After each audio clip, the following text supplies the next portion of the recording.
Okay, so I'll start by talking a little bit about food, and some of this might seem a bit redundant to you. It'll be very redundant to Francesco here, so bear with me. But I thought I'd talk a little bit about that just to introduce the whole topic. So food obviously is absolutely essential to a number of things in human life. Certainly, obviously, first of all, to physical health, to our physical health, and that is something that people are. The last 10 years, I'd say there's been more and more focus on that. It's also essential to our emotional and psychological health and well-being. And it's a way to bring people together. And so the importance of sharing, of eating together, and this is something that you as Italians, I think, comes very, very naturally to you as Italians. It comes a little bit less naturally, perhaps, to people who live in Scandinavia, to the English, sometimes the British, to the Americans. The things are changing, but I think this is something that you've had the privilege of feeling for centuries. This food bringing you together, the pride of food, or the knowledge of national food, regional food, and how that creates a cultural identity. We could also talk about food as a way, as a channel of cultural health. So a way to create cohesion, a way to create togetherness. So this thing of eating together, sitting down at the table and eating together, but more broadly speaking together in a broader group and a wider group.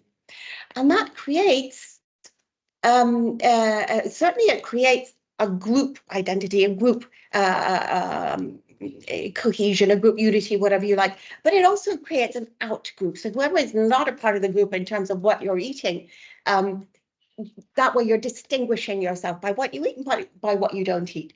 And that, of course, the most obvious example of that is various religions, and Islam and Judaism in particular, and what they don't eat. Perhaps Catholicism, I think maybe all of you are too young, but probably your parents' generation would have been a part of that Catholicism, that you only had fish on Friday. Mm-hmm. On fish you had Friday. But on Friday you had fish and not meat. So certainly for the major monotheistic religions today. Social health. There's a difference between recognizing that what you eat is what you are, and also that what you eat constructs who you are. So not just kind of physically what you are, but it's how we position ourselves towards the rest of society. So in a social sense and in a cultural sense. So this is a quotation from James Beard. We symbolically consume identity through food and drink choices. So again, what we eat and what we don't eat.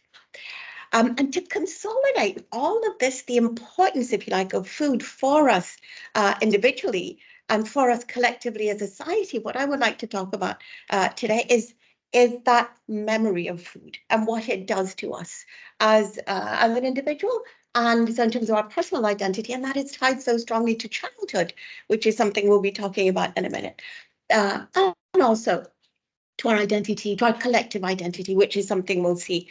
We'll be looking at when we talk about the diaspora literature and how some writers have created a sense of identity. So these books that I'll be showing you later on, precisely through writing about food. What is it we eat? What is it we don't eat? What are my memories? What are my mother's memories? What are my grandmother's? I know there's that mother-grandmother trope, but è così.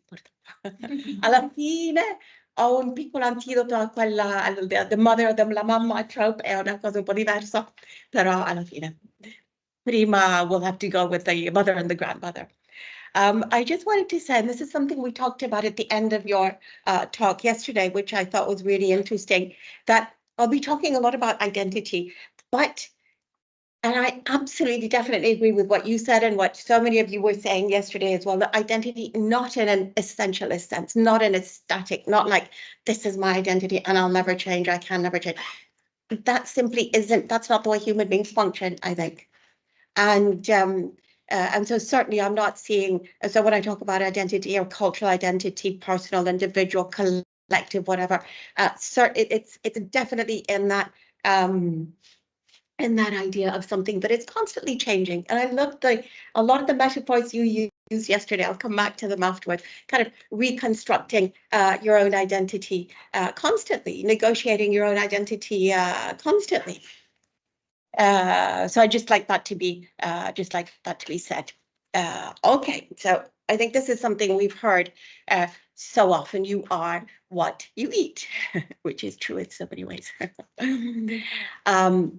A lot of questions that raises what does the food on my plate signify? That is something that I'll leave to the semioticians, and I won't even go down that road of signifier and signification. I'll leave that to you guys. How do food practices contribute to personal identity? And these are questions that the whole concept of food as a cultural signifier is something that I'm learning late in life, as it were, and something that you know far more about than I do, and something I began to learn a little bit about when I did that MA in Milan. That this is something that not just literature that I'm more used to dealing with, but also anthropology and sociology, history, food history. There's a whole discipline about food history, and probably many other disciplines as well that have talked about this, the concept of food as a cultural signifier. And I think yesterday we touched upon the notion of the politics of food as well, and class politics, and how that plays out in terms of lots of things, but in terms of material goods as well. Okay. Right. So being a part of a group, so food also creates a sense of, this is something that is crucial to the sense of diasporic communities. Food very much creates not just a sense of being a part of a group, but belonging to that group, belonging to a food culture, belonging. And I think that's something that you have here, and that is something that I love about Italy and about Sicily, is that it's my impression that you feel that very strongly, that you're very proud of your culinary heritage here in Sicily, and it's something that is used to promote Sicily, and it's used very effectively to promote Sicily.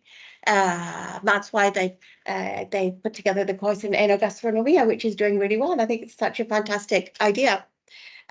Because food just brings together all of those different threads that we've been talking about so far. And certainly one is the one that is deeply and profoundly affect-based, so emotional, and that is these are my roots, this is my belonging, I belong here. And when I go abroad, yes, I eat other things, and I might have Italian food at home, but when I come back, this is where I go. This is it not just this is what I am, but it just visually it gives you that sense of belonging.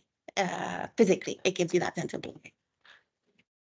Allora, so it's an integral part of how we construct our identity, just as other things, just as clothing, customs, religious beliefs.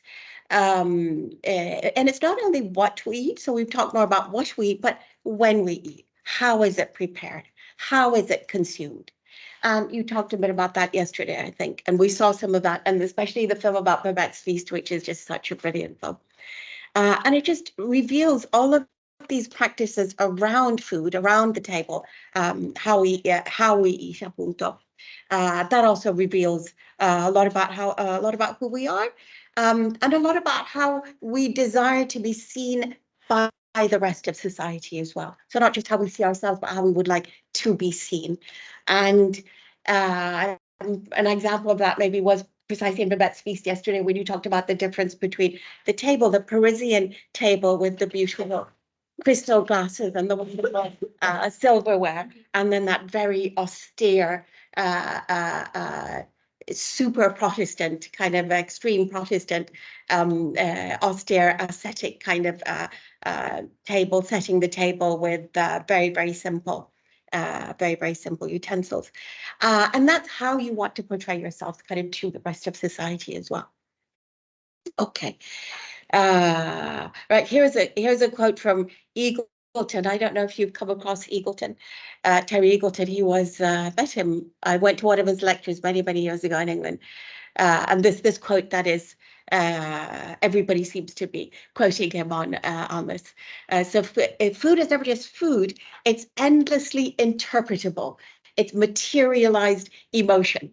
Yeah, so that's a lovely quote. Food and symbolism.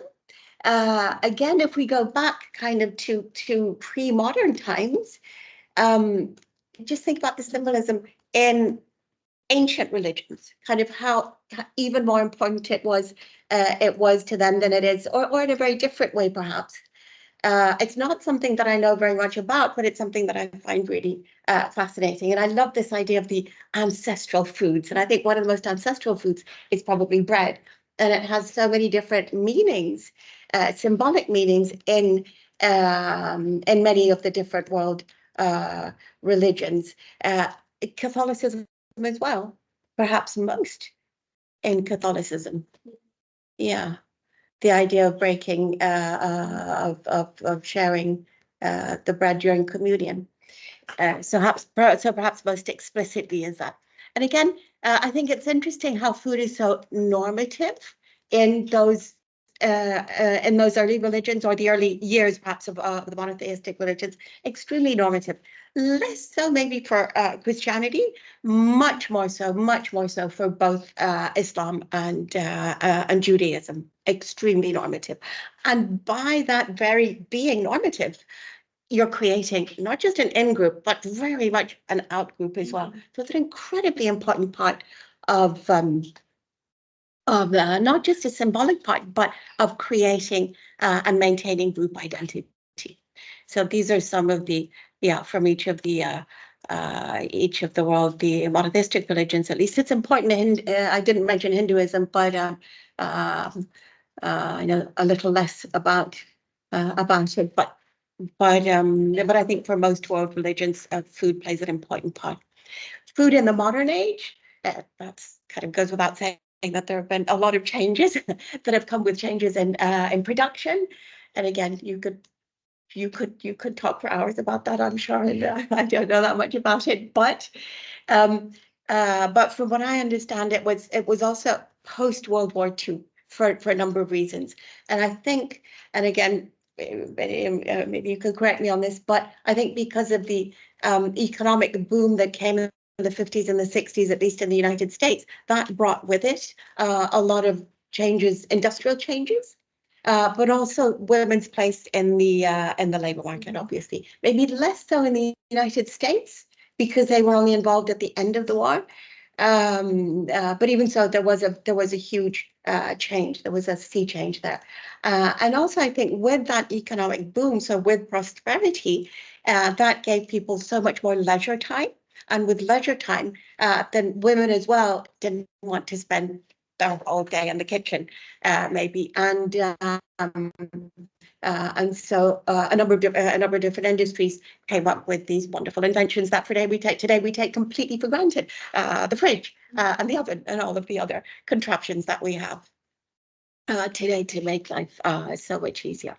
And it's interesting, I think, also, and this is something that I like to think about in connection with Italy and Sicily, maybe in particular. This thing here, the bond between effort and nourishment has become increasingly distant. And I think that is very true of the United States. It's very true of Britain as well. It's true of it's true, I think, of most of Northern Europe. It's a bit less true here because you still take such pride in eating well, eating properly, and preparing it properly, and preparing it from natural produce and less processed food. So that connection between the food that you can see, the food that has been picked, the food that actually looks like food, and what you put on your plate, there is a visual connection there, and there's a much more immediate connection there. Whilst in many other countries, and especially the United States, unfortunately, that is much less obvious. Much less obvious. So this kind of blindness, that's just been exacerbating exponentially. And of course, all kinds of political things come into play there. The food and the various different subsets of food industries obviously have enormous impact on how we eat. And again, luckily, not so much in this country, but certainly in the rest of the Western world, at least. Okay. All right, so just a few quotes here. let me see, what did I put up here? If culture is identified as the beliefs, values, and attitudes practiced and accepted by members of a group or community, then culturally speaking, what one each defines who one is and who what is and who one is and is not. And food is also strongly linked, as we've suggested before, to our memories. And that is something that that we don't just do kind of through all the things that we're going to talk about now later on in the rest of the lesson, but it's something that comes with this constant daily reproducing our own culinary identity. It's something we do every day. It's something we do 3 times a day.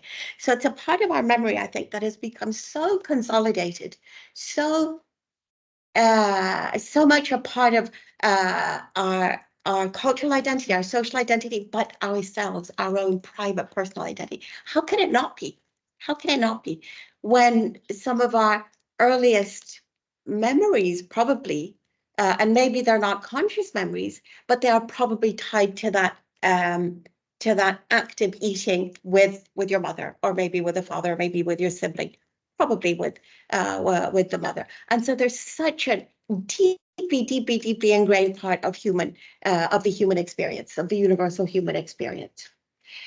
Family traditions and communities, and therefore that connection, I think, with memory and with nostalgia is particularly strong.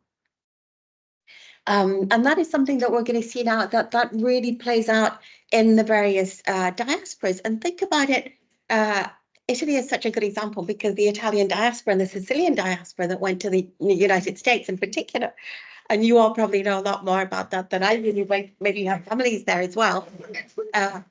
Food was such an intrinsic part of that, wasn't it? And we're going to come back to this later on, but that film that you showed yesterday was brilliant. Just brilliant. The big night thing with the spaghetti come contorno, the spaghetti come contorno. And obviously Italians shoot themselves in the head, you know, to hear such blasphemy. But Americans actually think like that. And I can tell you, Norwegians actually have spaghetti come contorno. So that's not good. But that whole kind of recreation of a new hybrid identity that I think came with, for example, the Italians and the Sicilians in the States and New York in particular, it just created a lot of, it was a spin-off, or it had a lot of spin-offs of new traditions that kind of created themselves. And that today there's even a song, I don't know if you know it, and I'm not going to sing it because I have such a terrible singing voice, so I won't torture you with that. But there is a well-known song in English about spaghetti and meatballs. I don't know if you know it. On top of Old Smoky. Do you know that one? But it's about spaghetti and meatballs, you know. And so it's become a new thing, as it were. It's become a new cultural tradition in and of itself. And again, it's been kind of, you take a bit of the tradition, you change it, you add something else, and it just renews itself in different ways. And then you end up with things that are, like you were saying yesterday, that are completely different, like this book that was published. And that created a lot of, that people didn't seem to be very happy about, because they like to think of our traditions, you know, these are our traditions. They've been there for 3,000 years. And of course they haven't, you know, they might have been there for 3 decades, but our memories are so short that we don't actually remember that. Yeah, because memories don't tend to go back further than than a couple of generations in that sense. Yeah, so food is memories, and the obvious metaphor here is obviously what they refer to as, what is it called, the Proustian phenomenon. Yeah, the Proustian phenomenon, and I think you're probably even more familiar with that book than I am. And again, so that kind of tells us how nostalgia, not only how we feel it individually, food nostalgia, but how do we tell that story? How is it narrated? And there's so many different ways of doing that. And I'm sure there were people who wrote about food writing a long time before Proust. I don't know if in the Greek classics there are many references to food, but I don't know if one could talk about storytelling around that. I don't know, but certainly talking about food and food writing and food presenting and presenting yourself in terms of what you eat and what you don't think is an ancient storytelling technique.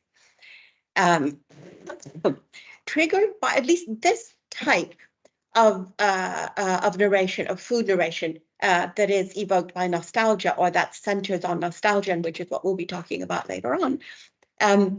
Evokes what? What does it evoke? Primarily, it evokes childhood, which is exactly what happened for Proust as well when he was eating his famous biscuit, the Madeleine. And I was going to come to that a little bit later, but yeah, I'll come to that a little bit later. But there is a reason for that has to do with how our brains are wired. Okay, so food triggers that. A certain food triggers an emotion, and it triggers the taste and the smell, but also these situations. So what was happening around us, and it could be, I don't know how old Proust was when he had that first, or when as a child, kind of what age more or less he was supposed to be. But let's say he was 3 or 4 or something. I'm just saying something completely hypothetical. It could be that you don't have a specific memory of that situation, of that place, materially, but it's there in your brain, connected, associated to something positive, and connected to that taste. So it's also a situation and not just the thing in itself. Okay, right. So food stories, food storytelling, food narration, it helps to do what? It helps to do a number of things. It helps to create continuity, not just kind of in terms of memory, so a continuity in your own mind, but also through time in the group as well, in the cultural group. And this is a picture. I don't know if anybody here has been to India. In India, and this is such an evocative, I think, picture of landscape in India with these canals, and this it's a kind of a bed that people sit on everywhere. They're everywhere, ubiquitous. And then even more ubiquitous is what is this? Tea. Tea is everywhere. Tea is like, if there's an icon that symbolizes food in India, chai. It's tea. It's a bit like coffee, I suppose, here, but even more so. It's a cup of tea.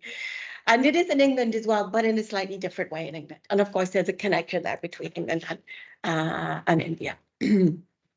Okay, so that bond, the food nostalgia bond and the food memory bond, that Proustian kind of thing, it rests, a lot of people say, on two different strands, or two different things, two different assumptions, if we like, that probably one could probably say that they're universal. So first of all, sensory and physiological functions. So we've said that it evokes something in our childhood that is very, very powerful, because even as a child, when you eat for the first time, second time, third time, whatever it is, your body needs that, otherwise you're gonna die. So it's like the most powerful drive of a human being is to eat, and so therefore it's stored back in the brain somewhere in a very, very kind of deep place in the human brain, because it is so important. And that also it tells us a number of things. It tells us that it tells us what, or it makes us, or it leads us to what, to assume that taste is so important, not just because we need to eat to survive, and that's what we do as babies, but food can kill us as well. It doesn't just give us life, but it can do exactly the opposite. Exactly the opposite. And that doesn't really matter for us anymore, kind of the last 100 years or 200 years, because we don't forage for food any longer. I mean, we go back a few hundred years, maybe even here in Sicily, I don't know. I'm just being a bit silly now, but at least people, the rulers, they had to watch out because they might be poisoned, through food. So they had people tasting food for them, because so that they wouldn't be poisoned. But that sense of food poisoning is something that people had to watch out for. So generally either from nature or food that went bad, kind of before we had fridges, obviously. In Islam, You're not allowed to eat pork, and that's still a very, very visceral kind of a thing. And why is that? People imagine anthropologists have talked a lot about that, and it could be that it has to do with pork going off very, very quickly. It doesn't keep very well if you don't have a fridge. So it could be that. So a lot of things, there are very kind of simple explanations, and it could be that this thing about memory and food nostalgia has that simple explanation as well, that memory, the memory of taste, and even more so the memory of smell, but smell and taste are like so connected, is so important, is so emotional, is so deep, is so powerful, precisely because it's somewhere in a very important place in the human brain, and it has to do with human survival. So the sense of smell has the very deepest imprint, it seems. So that's the sensory side, the physiological side, which of course is important because it strengthens it. And then, of course, the psychological and emotional function that we've already talked about a little bit. So we've said that it triggers a particular memory, and we've said that in addition to that memory, it's experiential in the sense that that memory is associated not just with a memory of a taste or a food, but with the situation around it, whatever was happening. And that could be a bad situation as well. It doesn't necessarily have to be good. It could be a bad situation. Right. Yes, so we've already said this practically. So it's necessary for us to survive. Smells are powerfully linked to memory. So we practically said this already. Yeah. Right. So when those memories are tied to a period in which our brains are really, really active, so as children, then our brains are so plastic. And isn't it extraordinary how, you know, how they say that kind of the past was a different country, childhood was a different country. So we experience our childhood as something so powerful and so different and so new, or as a child, you experience everything as being new because it is new. And because your brain is only seeing it in a sense for the first time, and then it gets used to it and it becomes less of an impression, makes less of a positive impression because our brains are so plastic. So if you add to that this food memory, if those memories are tied to our childhood, then that is another reason for the power, the force of the Proustian effect. Bene, okay. Allora. Okay, the Proustian effect. Yep, so I think we've said that already. Okay. Yes, so we practically said this as well. So the feeling of nostalgia is not just about the taste of food, it's what we experience, and it's our relationship with people. Okay, nostalgia is triggered by something, by reminding us of an event, and it's a broader memory. Okay, we practically said all of those things already. So here is the La Nonna trope, which I will be using when I'm not ashamed to admit it. I know it's a bit of a romantic view, but later on I'm going to show you something that's more humorous, and it's quite funny actually. So I'm going to be a bit less sentimental, but it's a trope. It's true to it's a lot of it is true, and that's why it works. It's true in the sense that it is actually the case that, especially here in this country, mothers cooked and grandmothers cooked, and because they were in the home mainly, and that food creates then your connection, your bond in the kitchen with your grandmother or with your mom. So let's play along with that for a while. So this kind of trope, and I'd like to come back and I'd like to ask all of you as well how we can use this trope kind of to sell Italy as well, to sell Sicily in particular. You know, is it something we want to do? Is it something you want to move away from? Is it something you want to spread? But is it something you want to really sell? We could come back to that. But it does. I mean, what it does, why is it so marketable? Because it creates this really, really positive continuity, this positive bond between the past and the present, both individually and collectively. And it just, yes, that's right. So it really, really fits into that Proustian metaphor. And it creates a sense of timelessness. It creates a sense of reassurance as well. And it's also true, or just going back to the diaspora, it's even more true, I would argue. Maybe not, maybe not. I mean, you might say I'm wrong, I might be wrong, but you could argue that it's even more true for those who have to leave. For those who have to leave. So think of your own, if you have grandparents, great-grandparents, great-great-grandparents who had to leave Sicily. That leaving, that sense of being in exile is very painful. And it's different now. It's different today for you guys who have Ryanair. Just hop on a Ryanair flight, you pay 20 euros, and 2 hours later you're in London. You know, it wasn't like that for your grandparents. It really was a big move. And when you make that move, and I know because I've done that myself from very different parts of the world. And when you make that move, it is very painful. And so what you try to recreate in that second space is clearly something that really holds you together, really creates that continuity between what you have today. So let's say New York in the 1930s and Sicily a few weeks earlier, a few weeks before you got on the boat. And food really, really plays into that, and that whole trope. So migrants, let's see. And it doesn't necessarily mean living in the past, I think, because like we saw with the spaghetti contorno, the spaghetti and the spaghetti meatballs, it does continuously kind of recreate itself, and sometimes in humorous ways, and sometimes 50, 60 years later, it's a completely different tradition, you know.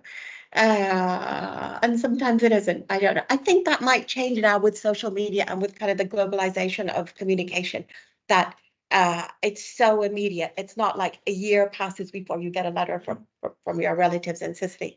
And so I think that it might change in both ways. It might change and to create more kind of differentiation in cuisine, but also to be able to maintain those traditions because you have access to that information so quickly, so immediately. So it could place that. And just speaking of fusions and new traditions, I remember somebody in Bologna, there was an Arab Tunisian, I think, family. I don't know, maybe it was a Lebanese family. And there's a 10-year-old, 10, 12-year-old boy. Was it me? It was somebody who was telling me about this, who was talking about his favorite food. And he was born in Bologna, but to an immigrant family, to a Lebanese family. And they were talking about their favorite foods. And he was saying, what's my favorite food? My favorite food, obviously, is couscous with tortellini. So tortellini and the couscous. So really, for him, that was those two identities. He just brought those together in that one dish. So I thought that was a very telling way of of describing that identity. Okay, so like so many other cultural artifacts, it is such a potent and a forceful symbol and representation of identity, and especially as we leave, especially as one goes into exile, and that's how a lot of people feel that way about it. Then you have that incredible longing, and I think so much migrant literature really gives you that profound sense of longing for your country. Irish literature has a lot of that as well, and maybe Italian literature does. I don't know. Italian migrant literature, but it's very powerful.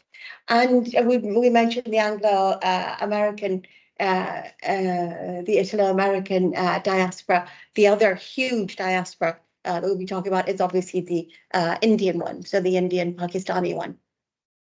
But also, if we go back in time, the Scandinavian settlers in the US obviously is a country of, per definition, of diasporic country. And the Jewish diaspora is all over the world, of course. Again, food there is even more important because it's connected to religion.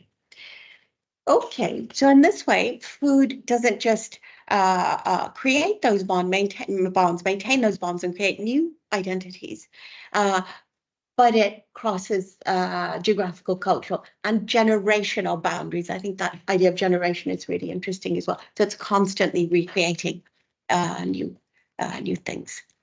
So how do people do that? How do people create that enormous longing that you have in your heart, in your mind, that enormous longing for home?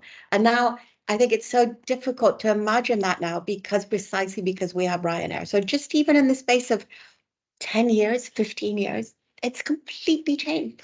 You go back to when you were babies, a little bit before that, that distance was real. It was really, really real, you know, and overcoming that distance in your imagination, that was something you really had to work on. That was something that could be really, really powerful. So recreating in the let's say in the Anglo-Indian diaspora. So let's just take that as a case in point. The Indian diaspora in the UK. There was this sense of trying to obviously you have the longing, obviously you have the homesickness, obviously you have the nostalgia. But as you settle in, as you have children, as you have grandchildren, what you're doing is obviously creating a new sense of identity, forging a new identity by bringing your own identity and in this case, the British identity. But it's a little bit more nuanced, I think, than that as well. And if we think about la nonna trope, you know, let's think about the Indian nonna, so not the Sicilian nonna, but the Indian nonna. So for her, maybe she isn't that interested in really, really integrating into the British society because she's over that age, maybe, you know. So what she invests in at that time then would be to recreate especially the kitchen, the hearth, the cooking, what she knows best, what is so evocative for her in terms of her picture, the landscape that she has in her mind. What is so evocative for her is to recreate that. Where can she do that? In her own kitchen. And that's the gift, if you like, that she gives her children and her grandchildren. I'm going to start passing these books around.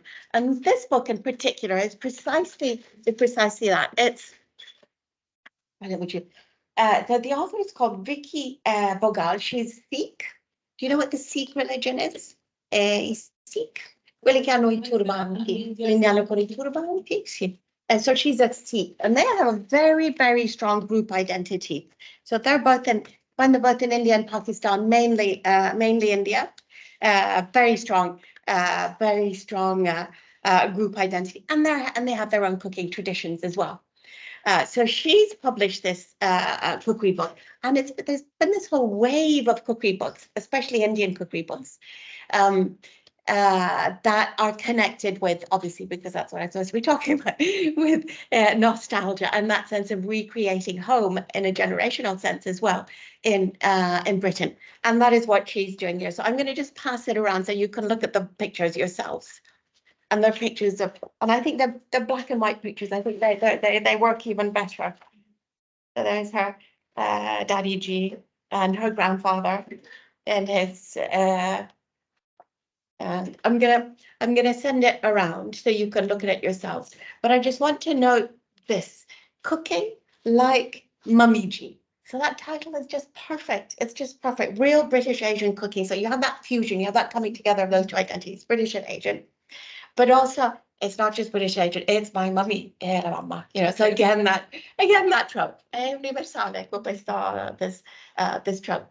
And the lovely thing about this is she uses the word mummy because in India they use the word ummi or mummy as well. And I think she was born in England, so for her that comes naturally.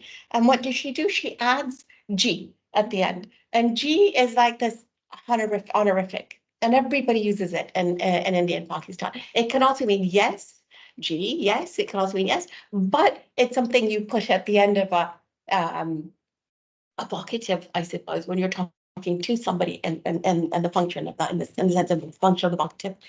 Mummy G, could you do this to me? So it's a sense of showing respect. I wonder if there's anything similar in the Italian, going back in the old days. I suppose you would say boy, wouldn't you, in the old days, wouldn't you? Even to your parents, maybe. This is different because it's and this is also different because it's there's an emotion to it, you know. There's a sense of affection, a real both respect and affection. Mummy G, could you do this for me, Mummy G? And it's like, please, you know, you're being really nice to her, soliciting her because you want a favor, you want her to make you a cup of tea or whatever it is, you know.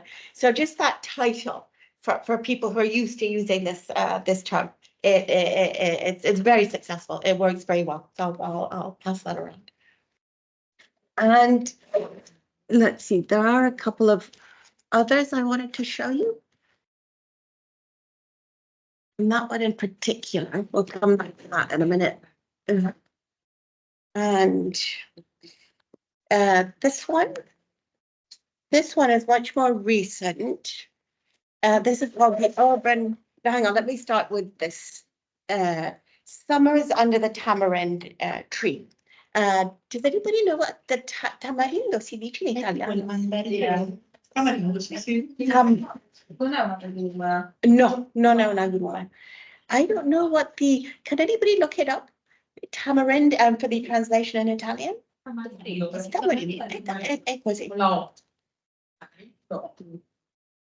Okay. Can somebody find it? Okay. Anyway, so summers. Tamarindo è una pasta. It grows on the tree, and it's like it's not a vegetable, it's not a fruit. You use it in cooking a lot in Indian cooking. They use it a lot in Indian cooking. E tipo una spezia, yeah. They use it a lot. And it just has this, a bit like the mango, not as much as the mango, because the mango is like, okay, exactly.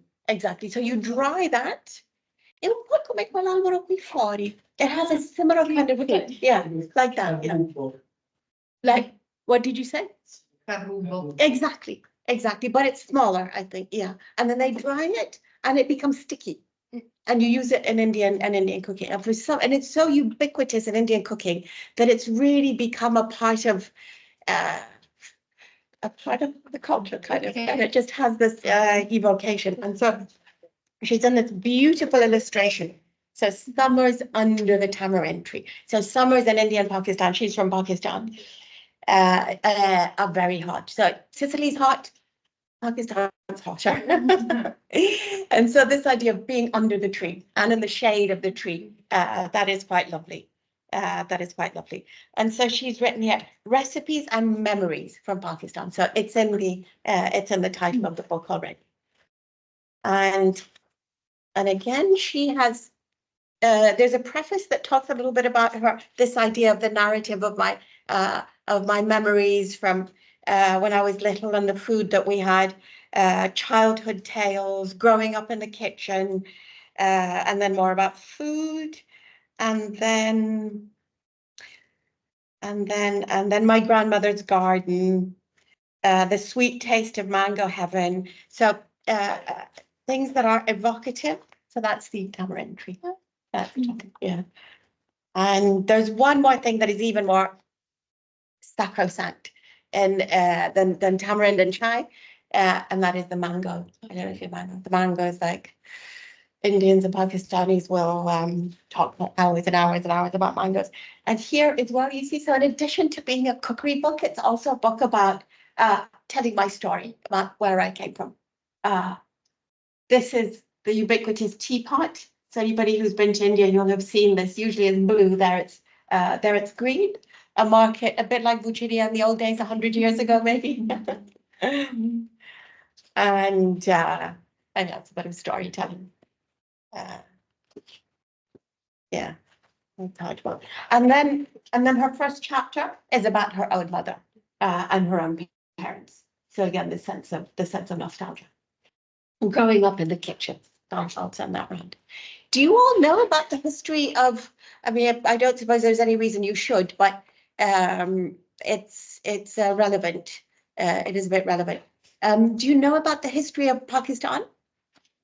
Anybody know? Do you know when India became independent? Almost 47. 47, exactly. And what was it? Who did it become independent from? Yeah, exactly. Because that was kind of towards the end of the British Empire. So the tail end of the British Empire. If I start talking about it, I'll never stop. So I better not, because there's so many wonderful stories there as well. But India was like the jewel in the crown. So the crown was, has anybody seen that film, the Star Trek, what on the Netflix series, The Crown? Yeah. So the crown is kind of a metonym for not just the royal family, but the British Empire at the time. And India was referred to as the jewel in the crown. It was one of the earliest unofficial colonies with the East India Company that were trading. They were trading here in Palermo as well. So there's a connection with Palermo, and that's nice. But it was like their biggest, best, most beloved colony. And there was, I mean, we won't get it, or we could get into that discussion of colonies, but I'd be happy to do that. But we're going back a long time now, so before people thought in those terms of the way we would today discuss colonialism, post-colonialism, there was a strong sense of bonding. So many English people moved to India, and many English people never moved there, had children there. Those children never went back. So there were many generations of English people that never saw Britain. I had a kind of la mia nonna when I was in Pakistan. She was like as British as they come. Like you'd play Rule Britannia, tears would just fall down her cheeks. But she'd never been to England. She had all these pictures of the Lake District, you know, in her little house. She never went to England. And she was born in Calcutta. Her father was a High Court judge. And she was born in Calcutta in the late 20th century, so the 1890s, I think. So there's a very strong bond between India and the UK, which is still there, which is why we have that diaspora in the UK now, which is so strong, which has been there for so long. And then coming back to 1947, so do you know about Gandhi? And had Gandhi not been who he was, then India would not have become independent, at least not then. Maybe later, maybe in the 60s, like some of the African colonies, but not then. So he was one who was pushing for independence. And at the same time, there were a number of political figures, but there was another person who was pushing for India to be divided and have one country for the Muslims and one country for the Hindus, which seemed to make a lot of sense, but it was a crazy nation building experiment. Yesterday we were talking about nation building, and this is one of the most interesting nation building experiments like ever. And what did the British government? The Labour government was in power then. It was just after the war, and Winston Churchill did not. He didn't re-win that seat. The Tory party didn't come back into power. But they realized that they had to, and also with Gandhi pushing that, they realized that they had to start giving up their prize colony because there was so much pressure there. And Churchill, furbetto, as he was, he was kind of pushing from behind the scenes to divide India, to go for that option. Whilst Gandhi, it just broke his heart. It just broke his heart. He did not want to divide Mother India. He wanted Mother India to be intera, to be whole. So you probably have the English pushing a little bit behind the scenes. You had this Jinnah, his name was, who was an agnostic. It's extraordinary to think about that, but he was this really sophisticated lawyer, very Anglophile, agnostic. But he was the one who created this, who pushed so hard for this part of India to be divided to give room for the Muslims. So it started off as a very soft Muslim state. It's very different now, but that's how it started. And so do any of you know Mountbatten, the name Mountbatten? He was the great uncle of the current king, Charles's great uncle. Some really interesting stories there as well. He was assassinated by the RRA in the during Thatcher's reign. Yeah. Anyway, he was the last governor of India, and he was not a very good governor.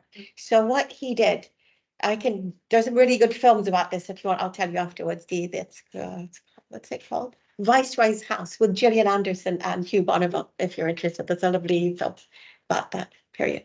Anyway, so he basically what the British did was that they just drew a line on a map of India from the top to the bottom, from Kashmir, which was a huge problem, down to Sindh, down to the Arabian Ocean, and divided that country.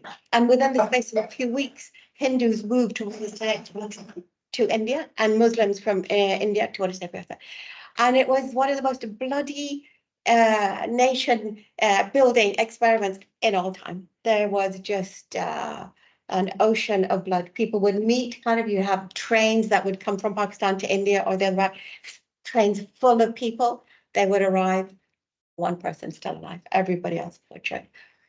And both ways, both directions, it was terrible. It was really bad. And a lot of Indian and Pakistani literature today still carries that pain. It's very, very, very profound, very profound. Anyway, so that's how Pakistan was born, by pure chance, because of course Churchill knew that if India was not divided, how big would India be today if it were not divided? It's like just over 1 billion, I think, isn't it? Pakistan is 200 million. Bangladesh, because Bangladesh was on the other side, so it was those 3 countries, is 180 million, around there, I think, today. Bigger than China. So, you know, he didn't want any like really, really powerful rivals probably at the time. So Pakistan was created at the stroke of midnight in 1947, the 14th of August. And are you familiar with Salman Rushdie? No? Nessuno conosce Rushdie? Quello che ha avuto quella fatua del Khomeini in Iran. Salman Rushdie. Salman Rushdie. Non lo conoscete? Ah, that's another interesting story. Il primo, sì, scrittore anglo-indiano. Yeah. Il primo scrittore postcoloniale, diciamo, di questo genre. He started that genre. E lui che ha scritto Figli di mezzanotte. Qualcuno ha visto quel film?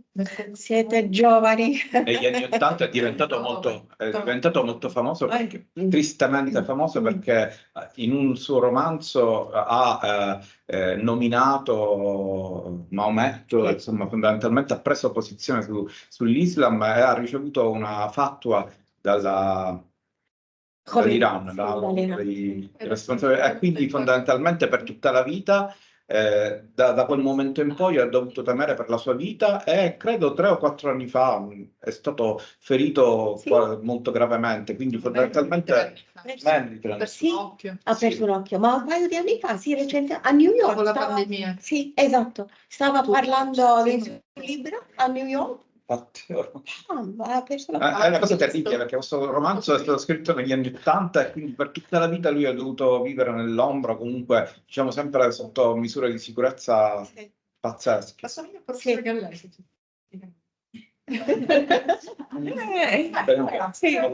molto mondano lui adesso. Sì, è molto... Era per farmi ridere. No, scusami.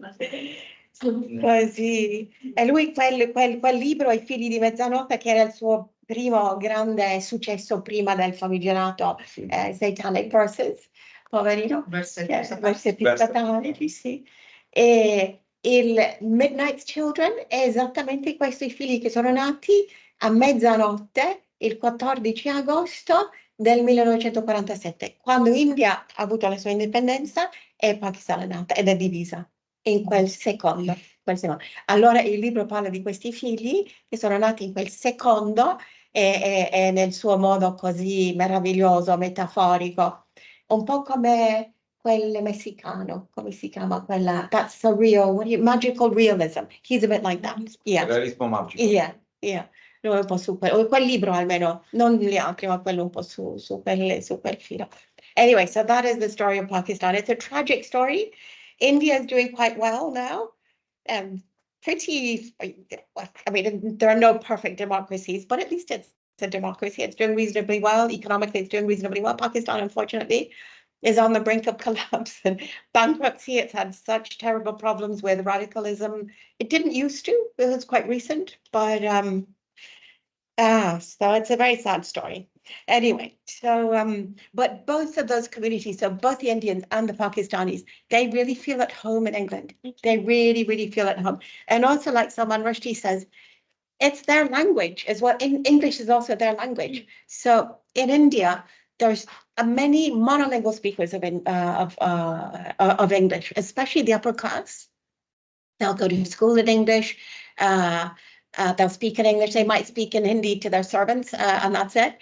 Bollywood, if you've ever watched Bollywood, there's a lot of English there. A lot of the institutions, they kind of things take place in English, newspapers in English, radio, television, and in Hindi itself, it kind of incorporates a lot of English. So that connection between English as a language as well is absolutely profound, and the same in Pakistan as well. That doesn't mean that all Indians speak English or all Pakistanis speak English, but all educated English, Indian people and educated Pakistanis, they will speak English.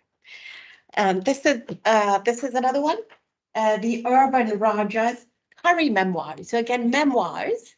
The Urban Raja è un po' giocoso questo, così il Raja urbano nel senso metropolitano perché adesso lui è a Londra, e Raja che era il vecchio dinastie, tante vecchie dinastie hindu. Come si potrebbe dire memoirs in italiano? Memoria, sì, memoria di curry. And do you know what curry is? C'è anche il gioco di parole, curry. Tiene e il curry. Yeah, that's good. That's good. Yeah, that's nice. Curry But a curry mustard. No, che passa. But so curry is a food as well as other things. But yeah, and it's voi conoscete il cibo indiano? È un mix di spezie. Esatto, è un mix di spezie. Ed è anche quella salsa che si fa con quel mix di spezie. Ed è una parola che gli inglesi usano per tutto quello che è indiano ed è in umido praticamente con quelle spezie. E gli inglesi, come purtroppo sappiamo, non sono conosciuti per i loro come dire, competenze culinarie. Ecco. Così questo è diventato un po' una parola buffa anche che anche loro stessi si prendono in giro. And so people say that curry was a word that the English invented because they didn't really know how to differentiate between the different spices. And now curry has become an English food. It's like you go to London or even more Bradford or Birmingham. Let's go out for a curry. Let's go out for a curry on Friday night or Saturday night. Let's go out for a curry. It's what the English do. And the English, differently from the Hindus, they go out and they drink lots of beer, obviously. So you have even your football hooligans, before a match, they'll go and have a curry, lots of beer, and then go to the match. So it's been really become an ingrained part of English, and especially English urban tradition. So he tells a lot of family stories in that book as well. There are a lot of pictures of him from his childhood. There's a picture of his dad. So again, that memoir evoking memoirs. And then, let's see. Let's go down a little bit. Okay, here is someone. Yeah, there he is. With prima della caduta, sì, quando era prima che è stato exactly, but that was after the fatwa. I don't know. Lui ha scritto un libro meraviglioso che poche persone hanno parlato, ma secondo me è stupendo, e l'ha scritto appena prima della fatwa, ed è un libro per bambini che si chiama Haroon and the Sea of Stories. È un libro sulla storia, sul raccontare le storie, su come gli umani raccontano la storia, ed è ambientato in Kashmir, che è un posto meraviglioso, stupendo. E lui ha scritto questo libro per suo figlio quando era piccolo, ed è sulla parola libera. It's about free speech. And it's extraordinary because he wrote this book before the fatwa. And in that book, it's exactly what happened to him. And there's the bad guy in that book. Il cattivo, ecco, in questo libro è una figura molto kafkiano, infatti lui prende molto cose intertestuali anche da Kafka. E così il cattivo è un tipo un po' Khomeini, come Khomeini, l'ayatollah iraniano, è uno che non parla, solo il silenzio, cioè la differenza fra il storytelling, chi parla, chi racconta, la tradizione della è contrapposto al silenzio di questo the bad guy, il cattivo. And it's fantastic. And it works as a metaphor, and it works as a book for children because it was written for children. And a little while later, the fatwa came. And he went into hiding with the secret services, the English secret services took care of him for 10 years. Cioè è stato in, what do you say? è stato sottoterra clandestino per 10 anni, una decina di anni. And then look what happened to him afterwards, poor thing. Anyway, this is just a picture from Karachi, just to give you an idea of the colonial architecture, which was absolutely beautiful. Okay, so I'd like to move on to this book, Climbing the Mango Trees, and I'd like to focus a little bit more specifically on this book. Qui possiamo andare avanti, tanto l'abbiamo già detto, ecco più o meno queste cose, direi. Direi. Yeah. Okay. I'll read that to you afterwards, but I'd like to. No, I'm going to show you. Okay, so these are the books that I've just showed you, and this one, which is my favorite, is by somebody called Madhur Jaffrey. Does anybody know Madhur Jaffrey? And it's called Climbing the Mango Trees. And like I was saying before, mangoes, it's like I don't know, Parmigiano. And so the mango tree, and again, it goes back to this idea of childhood here. There's this cover and there's another cover as well, with her sitting with a friend under the mango trees. And children, I don't know if you all climbed trees when you were children. Adesso si fa meno, la vostra generazione, ma una volta si faceva sempre, ecco questo. So it's extremely evocative. The mango tree, but climbing the mango tree as children. So a memoir of childhood in India. And I'm going to show you, I hope we can get internet to work. I just want to show you a little bit of her, I'll tell you who she is. I'll show you a couple of clips. So she was television's most loved Indian cook, traveling across Britain, visiting local Indian and South Asian communities. Madhur Jaffrey revealed how it's possible to sample virtually the whole of Indian cuisine without ever leaving the British Isles. So that is connected to what we just said a minute ago about curry being an English dish, an English food. You can see here as well, and this is a bit tongue-in-cheek, un po' ironico, Curry Nation, Madhur Jaffrey's Curry Nation, with the what flag? The British flag. She's written lots and lots of cookbooks. This is one of them, but she's written about 30 different cookbooks. That's a normal cookbook. Yeah, 30 different cookbooks. What else have I written here? She has a CBE, sapete che cos'è? Uno di questi onorifici? Che è la regina, che è la regina, da. She's been called the Julia Child of Indian cookery. Do you know Julia Child? Yeah. Yeah. She was born in colonial India. I'm going to show you a couple of pictures of that. And Tibeti, she's the world's greatest authority on Indian food. Exactly. She's a TV chef. So before the time of Master Chef, we were talking about that yesterday, when you had like proper cooking programs. She's a bit like Julia Child. And she's also an actress. She's played in many different films. Have any of you seen Heat and Dust? Calore e polvere? Do you know Merchant Ivory? Merchant Ivory, conoscete? Loro hanno fatto anche A Room with a View, mi sembra che forse conoscete, perché è ambientato in Toscana. Yeah, exactly. Ivory. Sì, Merchant Ivory hanno fatto. E loro, Merchant Ivory, che hanno fatto quello, loro hanno, come dire, sono diventati famosi, cioè il primo film di successo loro era insieme con lei. Era ancora black and white negli anni 50, adesso vedremo. And so we'll see that, and we'll see that in a minute. So she comes from that old upper class, affluent, high caste Hindu family. Do you know about Hinduism and the caste system in Hinduism? A little bit, yeah. So it's very, even today, it's going out locally, but even today, if you're born into a high caste family, it's a completely different life compared to people who are born in a low caste family. So she comes from a very upper class family of influence, of privilege. She studied at this extremely prestigious drama school in London. Do you know the RADA Drama School? It's one of the best drama schools in the world, I think. Anyway, so she comes from this very, very privileged background. Let's see, I just want to show you, this was her first, and you can see in the picture as well. Che cosa faccio? Forse facciamo Perché volevo, o forse non si riesce. Se non lo copiamo, Faccio copia con la o su YouTube. Così.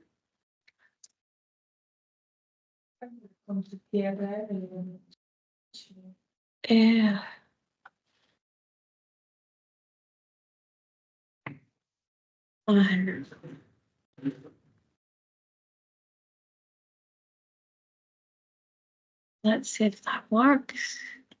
Oh no, Oh, forse questo c'è un risultato. ah, Penso sia andato, sto caricando. it does. It's a bit slow. Intanto prendo. Okay.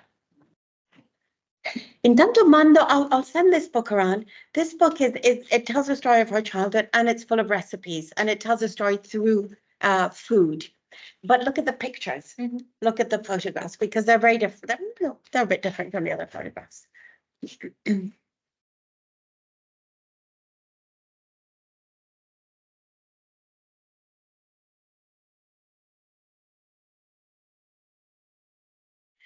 It's a bit slow. Yeah, that's the one I'm going to show you afterwards. This is the Italian food one. I don't know if you know those. Voi li conosci quei ragazzi lì? Voi li conoscete quel? Sì, I thought I'd show them afterwards and talk about this. Scandalizzano sempre. It's, yeah, they're hilarious. Yeah. Collegamento. Sì, internet c'è, però.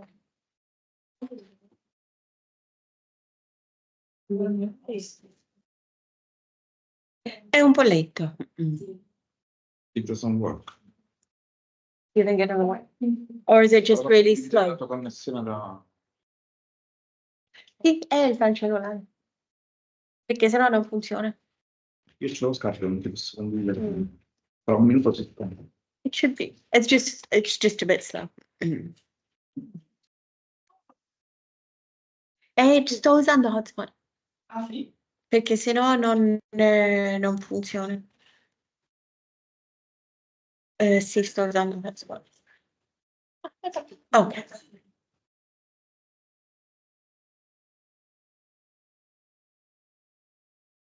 This is just to give you an idea, also kind of the mood of the time. And so one, that's all. Felicity Kendall, I don't know if she's a famous English actress. She's very old now, but she was very, very young in this film. And it was about this a group of theatre actors traveling around India in those days and putting on Shakespeare performances. So it's called Shakespeare Vala. And Vala in Indian and in Hindi and Urdu, it means quello che fa qualcosa. Quello che fa Shakespeare non rende assolutamente niente, non lo rende, però let's just say it.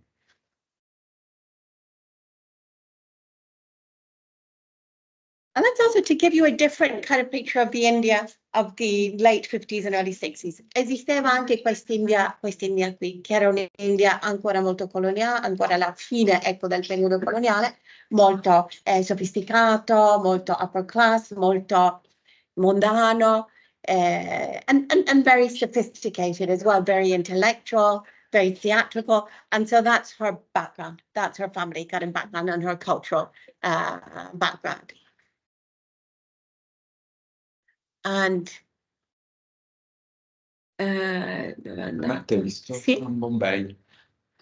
Yes, I have. That's very dramatic. And then I'll show you. Yeah, yes, exactly. These are much older. Then I want to show you this. Where'd it go? Allora, qui.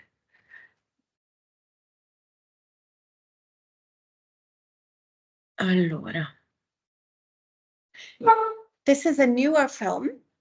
It was, I think it's from the 80s, and it's another Merchant Ivory production, if I'm not wrong.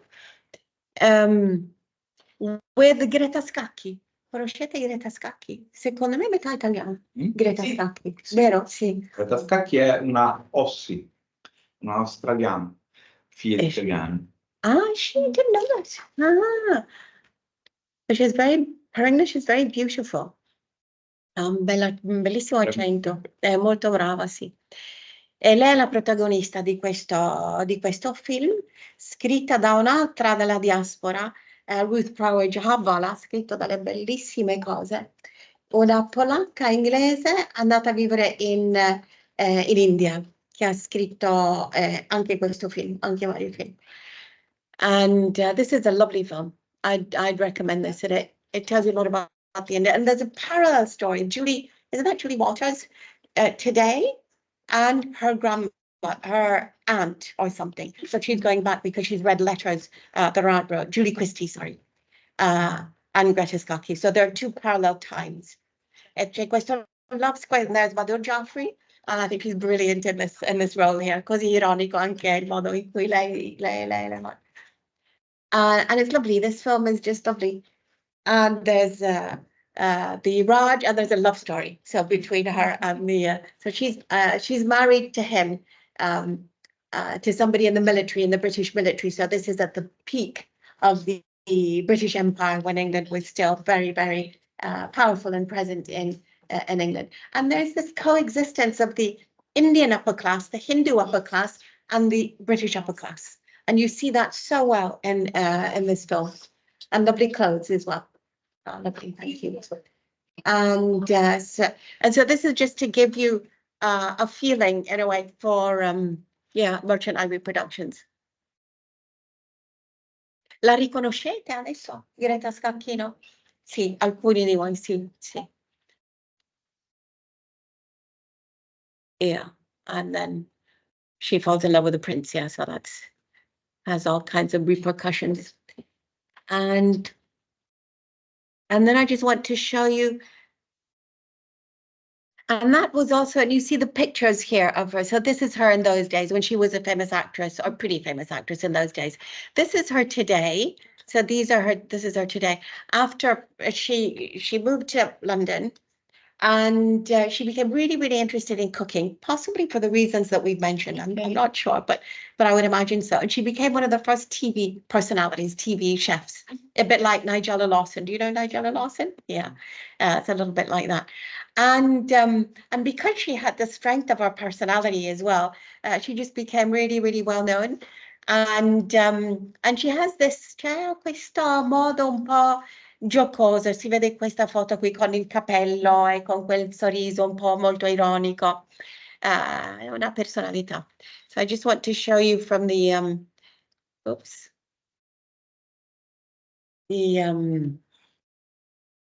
ecco, whatever cooking classes.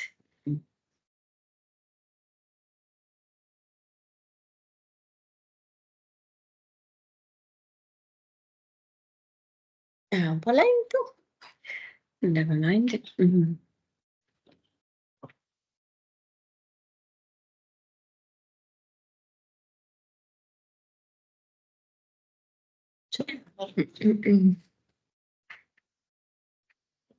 Distinguished is Indian food. So this is a very different Madhur Jaffrey. This is the modern Madhur Jaffrey. Oh, it's for those masterclass. I think. What I Voilà. didn't know is that I had a very good palate. Because everything. Beh, è tutto bollento così non riesco a alzare, però vedete la... It would be nice to hear her voice, actually. E dove è sparito il volume? Ah, Qui forse siamo al massimo. No, però da qui lo possiamo alzare, mi sembra. Great. Ok. So listen to her voice as well and to her accent. She has this lovely, rather upper class Indian English accent. I was thinking as a child, I somehow reported India is a vast country. It's the size of Europe. And this variety of it that we have is what makes Indian not I don't think we had such a word until the British came to India. It stood in their Yeah, that mind thing about curry. for Yeah. How can you take all that food and call it all curry? Yeah, exactly. So she's a real institution in Britain. Class to learn. Isn't it fun to find out what they do in other parts of the world? I'm going to talk about spice. Yeah. Nobody knows spices like we do. We are masters. I will show you how to make Indian bread, how to cook a lot of the vegetables and meats, and we'll make street food. I often serve this as my first course to get the juices going. Do you know Indian food? Have you tried Indian food? A bit? When you cook rice, each grain. Anyway, so that's her in a very different dress, in a very different I role. call mustard seeds. Allora. Okay. Okay. So as you kind of, as one can gather from those clips that we saw just now, she comes from the end of that colonial period. So pretty privileged setting, and it really comes across here. What kind of impression did you get from the black and white photos? Because to me, it really speaks, but it might not speak to you as much as it does, obviously, to me. But che impressione vi ha fatto un po' queste fotografie in bianco e nero, con lei e la sorella, con il fratello? È un po' diverso anche per la vostra generazione, che non le fotografie in bianco e nero non si usa più così, forse non ha un po' lo stesso impatto, ecco, I think. But I think for my generation, certainly somebody who has that connection with Britain and with India, the way that so instead of using images that are colorful, that are a bit like standard stock photos, you know, like this, or of food, she's kind of telling her life story, telling the story of her life through these very, very personal pictures as well. And the pictures, that's why I wanted to show you a picture of one of that beautiful colonial house in Karachi. That was her house, not whether her house, but that was the kind of house that she lived in as well. And that comes across very, very strongly in this book. So I'll just read you a few things that I've collected now about her. So through this book, we see glimpses into the life of an anglicized Indian family. And the book appears to be quite traditional, a narrative about the author's early life and education in colonial India. All right, in the 1930s, exactly, she was born in 33. So we have this beautiful, spacious mansion, her grandfather's mansion. Her grandfather was this famous architect who helped build many of the, or was co-constructed, helped build, many of the institutional buildings in Delhi that we still have today. So this mansion surrounded by these beautiful orchards and vast gardens and lawns, and a very comfortable life spanning 3 generations. It's a very hybrid family, which was very typical of India at the time, certainly before partition in 1947. So she's Hindu, like we said, she's an upper class Hindu, a Brahmin Hindu by origin, but very much an English education, but at the time, certainly much less after partition, well, a bit less after partition. Still in India today, there's still a large Muslim minority in India today. And there was a pretty good, pretty tranquil, pretty peaceful coexistence until partition just destroyed everything.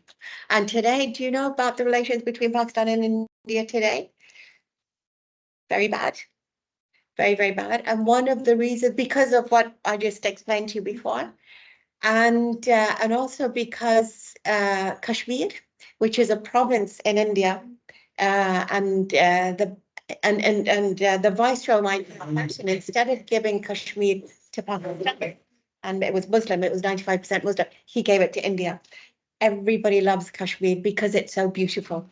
The countryside is so beautiful. It's just so beautiful. I'm going to show you some pictures because it's so beautiful. And so it became really, really contested. So partly because there's this very strong evocative sense of beauty that had and propriety, kind of.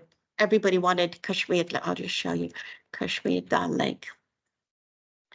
And the Pakistanis wanted it because it was Muslim, but the Nawab was Hindu. I'll show you now in a minute, and you can get an idea of what it looks like.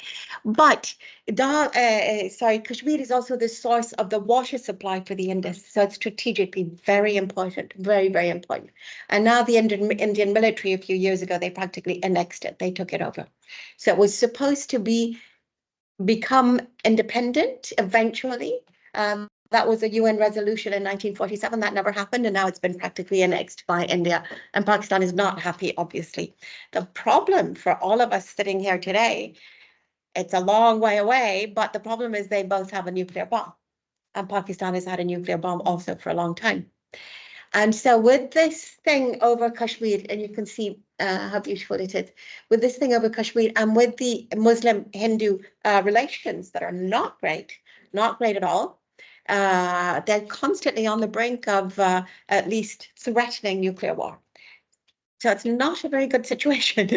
It's not a very good situation. It hasn't been a very good situation for a long time. And Kashmir has this really emotional charge. So people get very, very upset about Kashmir. The Pakistanis, because it's Muslim. So in theory, it should have belonged to them. But the Indians want it as well. And it's Srinagar, the capital of Kashmir, is built literally, it's extraordinary. It's built on a lake, this lake here, Dal Lake. And so people live, if you go there as a tourist, one can go there as a tourist, and you can live in these little houseboats like this houseboat here. And it's just exquisite. It's just beautiful. And it's covered by high mountains, just surrounded by high mountains all around it. So, è molto voluto, molto amato, molto contestato, tutti lo vogliono, ecco. E Pakistan è molto guidato dal militare, ecco, moltissimo, molto. So there's been a lot of conflict about that. Bene, ok. Allora, so io qui ho un po' di I have a lot of quotes about various quotes that I've collected about this book, but I think actually we've said kind of more or less, I've said more or less what I wanted to. I particularly wanted you to see the book and to see the other books, and I've kind of told you a bit about the background. We've talked about nostalgia. We've talked about how it plays out in her. Not just in the photos, but in the stories that she tells. Let me see if I can find a quote here. Never mind. So I think I've kind of more or less told you more or less what I wanted to say. I definitely recommend you to read the book because it's a lovely read.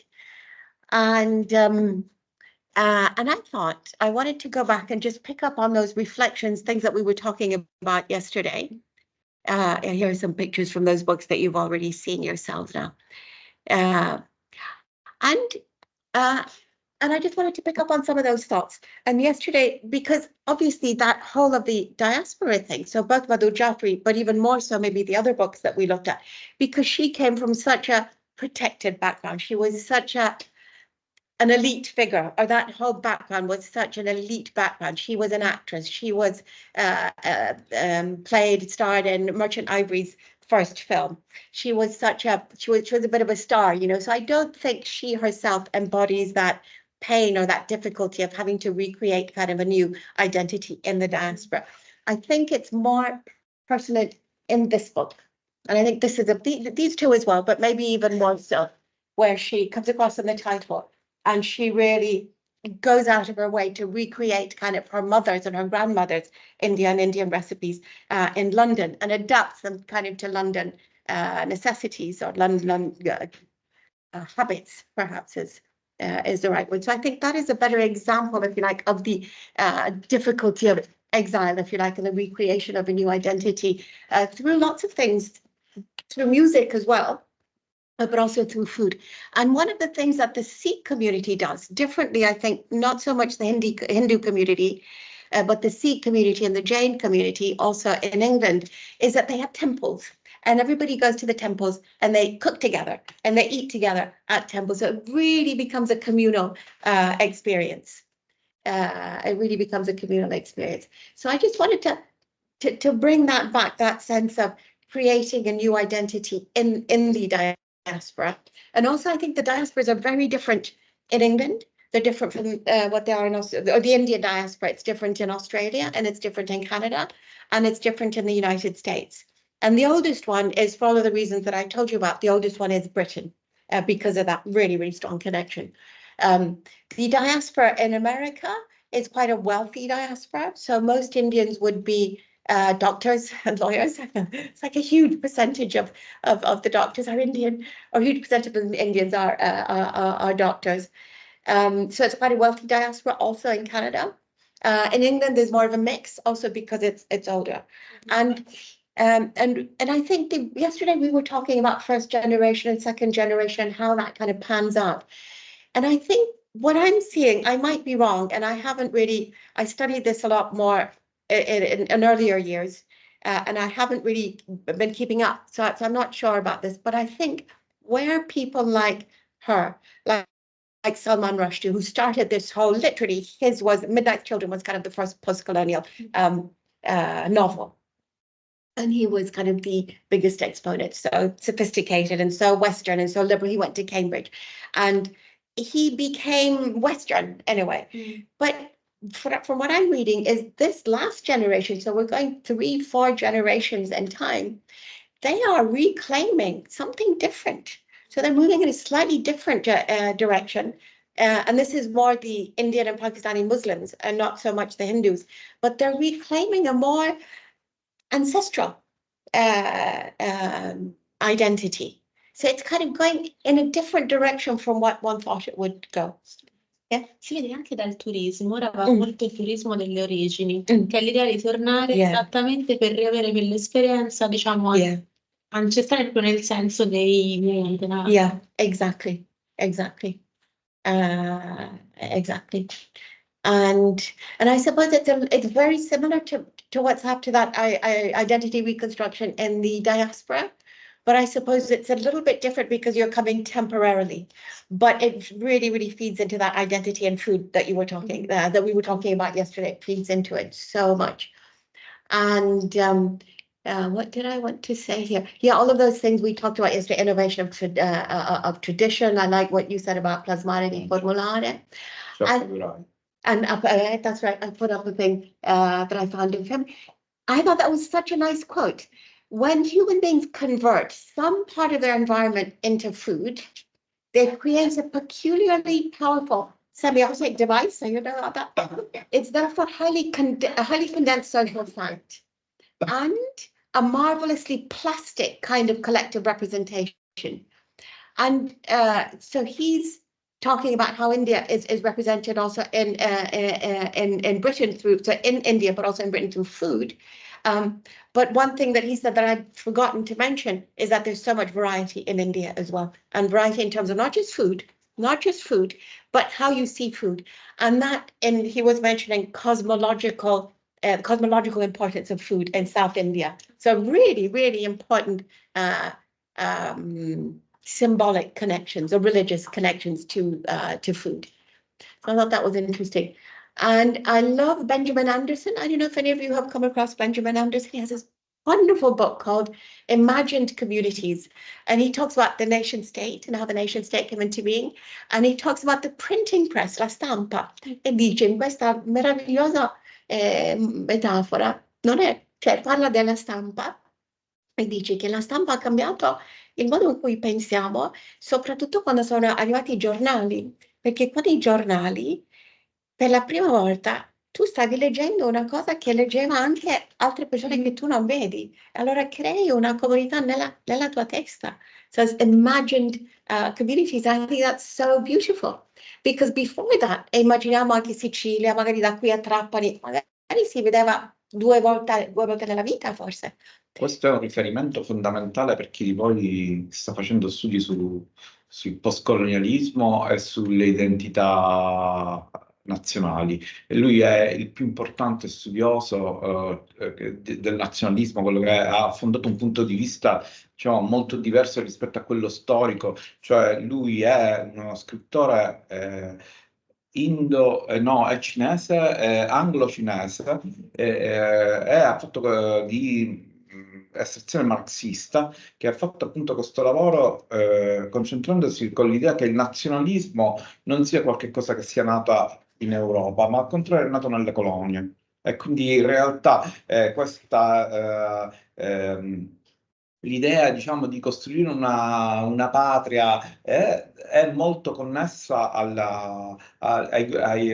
movimenti di indipendenza dal colonialismo, e quindi fondamentalmente ci sono stati anche dei movimenti di ibridazione fra coloni, per esempio indigeni, per esempio tutta la parte dell'America Latina, ma anche la stessa parte della Cina, dell'India, eccetera, eccetera, insomma.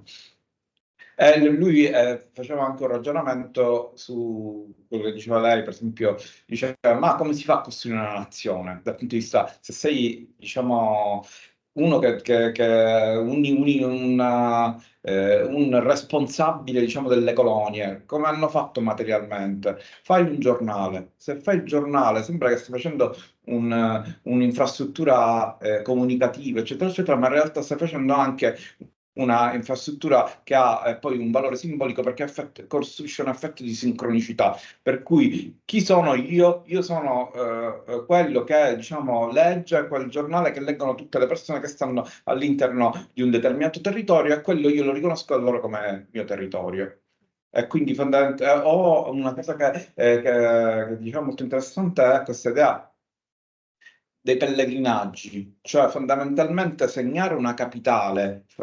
Lui faceva l'esempio con il sud-est asiatico. È un posto dal punto di vista simbolico e culturale molto frastagliato, in cui appunto quello che noi chiamiamo, che ne so, Indonesia, insomma, fondamentalmente erano posti che non avevano una grande unità, omogeneità culturale, che è stata creata dalle colonie. Che è stata creata dalle colonie anche con questa idea che fondamentalmente un tizio che era nato in un angolo dell'Indocina era costretto a fare un viaggio burocratico per la propria formazione, quindi fondamentalmente si costruivano vari itinerari che andavano a convergere sulla capitale, e questo fondamentalmente costituiva degli effetti di comunità, tipo noi siamo quelli che hanno fatto lo stesso itinerario di formazione, un po' quello che succede con noi con gli Erasmus, cioè l'Erasmus costruisce un effetto Europa per il fatto che un greco, un italiano, un inglese poi convergono in alcuni centri culturali che poi rappresentano, insomma, è un libro fondamentale.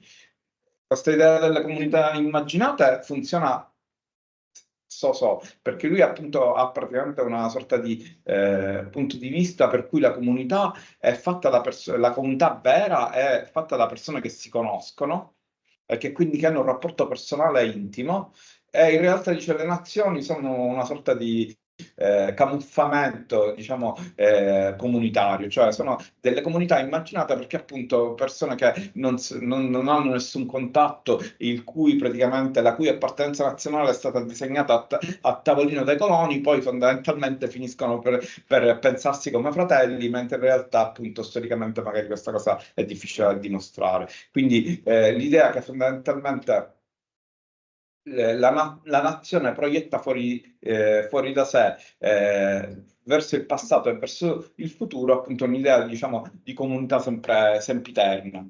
È un libro importantissimo questo, insomma. Scusami. No, anzi, ha fatto benissimo.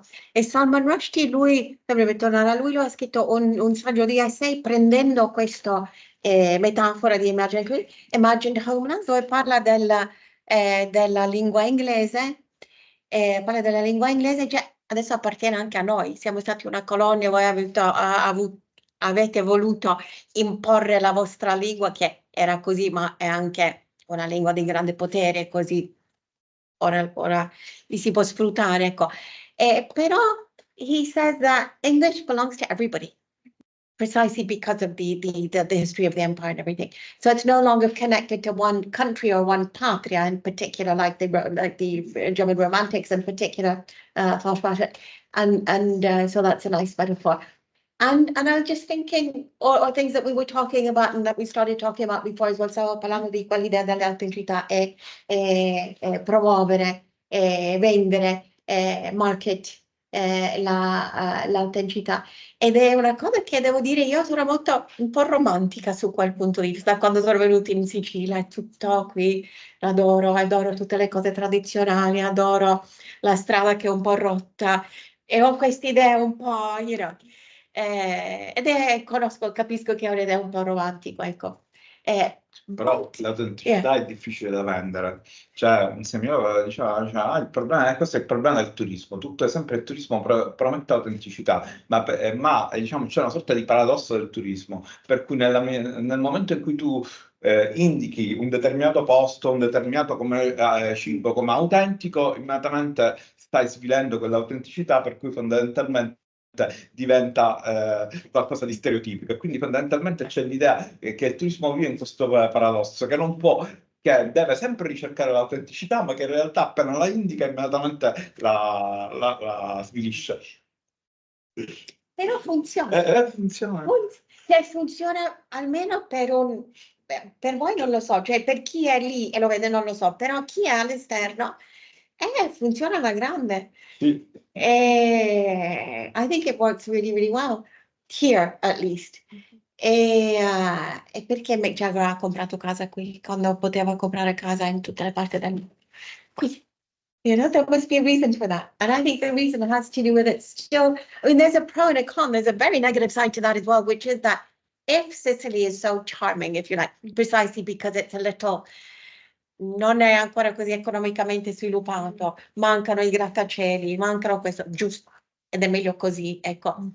A noi piace questo, non so come dire, cioè, chi viene da fuori è brutto magari per chi vive, perché questo vuol dire che non c'è lavoro, perché è l'altra faccia di una mancanza di un'economia non robusta. Però se si può usare questo anche per, you know what I'm saying? And I don't know if that's a good thing to say, I don't know if it's a bad thing to say, I don't know if it's offensive to say, I don't know. But yeah, there is something about kind of the sense of tradition, but the sense of everything going at a slightly slower pace. E secondo me è vero, io ho vissuto a Bologna 30 anni, ho lavorato a Milano ed è diverso, cioè oggettivamente un po' diverso lo è, ecco. E forse il fatto che c'è il mare qui, lo vediamo, cioè anche il fatto di poter vedere, cioè, it is, I think, different. And I think that's why people love coming here. And there are more and more tourists, and io abito in centro storico, c'è un aumento esponenziale di turisti solo in questi 4 anni. Noi l'anno scorso abbiamo fatto questa summer school, quindi dipartimento, finanziata da un progetto, come si chiama? Si chiama For Them. For Them. Sì. È venuta da tutta Europa, dei ragazzini, insomma, delle scuole, della triennale. Sì. Una ragazza mi ha appena scritto che si è trasferita, cioè, quindi fondamentalmente ha cambiato vita, è venuta alla Bologna, non so, di quanto può essere potente, diciamo, questa... È potente, è come si lamenta sempre il nostro direttore, l'ho sentito andare, voi stranieri amate così tanto la Sicilia, noi vogliamo andare via, but there is something that really, really draws people, c'è qualcosa che ed è un po', perché Milano l'abbiamo già visto, tutto quello che funziona, pulito, bello, Masterchef, questo, done that, been there, boring, you know, questo è tutto l'incognito, questo è, scopri dopo ogni angolo c'è qualcosa di diverso, il traffico è in caos, c'è caos, questo, you know, people shouting, people that... Where do you find that? Where do you find that in Europe, you know, because we're still in Europe, you know, we have all the comforts of Europe, as it were, you know. So I don't know. So I don't know kind of how people feel about this thing about selling authenticity and food as well. We're talking obviously about food and is food authentic? What is authentic, you know, food here in Sicily as well? I don't know. Is arancina, you know, is it something that one can sell, say this is really authentic or traditional? But that, you know, at the end of the day, that word doesn't really mean that much because sarà stato inventato comunque, non lo so, 100 anni fa, 300, non importa quando, però tutto è inventato, cioè tutto, ancora di più qui in Sicilia perché hai i normanni, hai gli arabi, hai i greci, hai questo, hai questo, hai questo, hai questo, così tutto è, you know, brought together from here and from there and then pieced together and you're creating something new and something different. But I really wanted to show you, so now it's probably time to leave, but so the Italian cultural, this is the last slide, I promise it's always the last slide. So the Italian diaspora, si vede, appena. See. So a lot of it, as we were saying, at least that's my impression, was articulated through food, through language probably as well, and the Sicilian dialect that was maintained in New York, for example. So food and memory, it articulates, I think, the family, the idea of the family, anche magari i vostri bisogni, forse avete anche questa storia. The regional identity, Sicilia, Chacca, Palermo, no, Catania, you know, so that, and the national identity, maybe a little bit less even the national identity, maybe even more that regional identity. And then I think those tropes of authenticity that we've been talking about in food, and that's been subverted. And that lovely film that you showed yesterday, the meatballs and the spaghetti come contorno, così si è ricreato nel tempo perché è passato molto tempo. Una nuova quasi pseudo-identità, se vogliamo, che si gioca nei tutti i film di mafia, i film di questi, si gioca una cosa che è pseudo poi alla fine, perché è parecchio diverso. And also it belongs to 100 years ago, to something that was 100 years ago. So I just wanted to show you, dove li ho messi questi, ecco. Have any of you seen the Pasta Queen? Pasta grannies and pasta queen. So there are a number of different, these YouTube shorts. Do you know Chef's Table also? Do any of you know Chef's Table? And you've seen that episode from Nota with Corrado. No, you don't remember that. See if I can, because there's a kind of c'è uno sviluppo dal romantico a una cosa molto più terra, molto più buffo, molto più ironico. Let's see if we can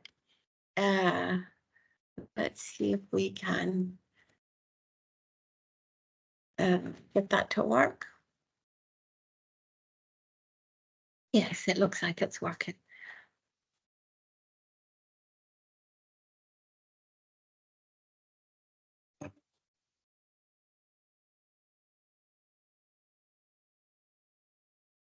Questo è il Caffè Sicilia a Noto, non so se voi siete mai stati, ma c'è questo film serie su Netflix che si chiama Chef's Table, super premiato, 5 stagioni, e ogni episodio è o un cuoco o qualche fenomeno di cucina, di una persona che cucina in qualcosa. E c'è un episodio su Noto, e questa bar Sicilia, è la storia, ecco, di questo Corrado che era andato via a studiare, pensa a Bologna, muore lo zio, catastrofe, che cosa facciamo? Torno in Sicilia per riprendere la tradizione della famiglia e tengo in vita, oppure faccio la mia vita. Ed era proprio su lui quando lui ha preso questa decisione, è venuto tornato in Sicilia, adesso è una meravigliosa bar. And if you go there, I was there not this year, last year, and you'll see you have people from all over the world. Australians, Japanese, English, Americans, all of that, and you'll hear them say, but it's a little bit different from what it was in the film. And so they come there because of this. And I think that's such a great way. It's such a great thing that people come to see Sicily because they've seen it in a film. I think the White Lotus, that brought a lot of people as well here. And the Florio family that film will probably bring even more people as well. And so that's kind of still the romantic trope. Then we have another La Nonna trope, like super, super La Nonna trope, because it's called Pasta Grannies.